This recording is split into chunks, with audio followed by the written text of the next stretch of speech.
Hello and welcome back to ACARAndaQuestion. My name is Dustin Keller. And I'm Jason Adams, and we'd like to thank you for joining us today. And a reminder to like us on our YouTube channel and subscribe to us on all of our socials for more fun videos. Give us that thumbs up. Welcome back to ACARANdaQuestion. My name is Dustin Keller. And I'm Jason Adams. I got a great question for you, Jason. What are the signs of a failing battery? I'm going to give you a clue of what we're talking about because I got a couple noises. We specialize in... Love when you make noises. We specialize in car noises. What do you think that might be? What's going on there? I mean, it definitely sounds like your battery if it could be going out. That is a tall tale sign. Telltale. Tall tale? What about this one? Click, click, click. Yep, click. definitely. Starter battery, something along those lines.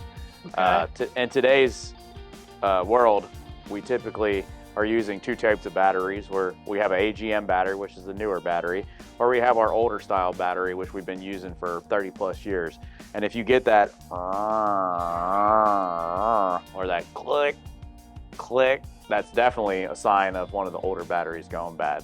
Now, in today's batteries, the new ones, newer cars, I'd say 15 or newer, the AGMs, it's kind of like there or nothing. It's all or nothing. You either get a start or you get nothing.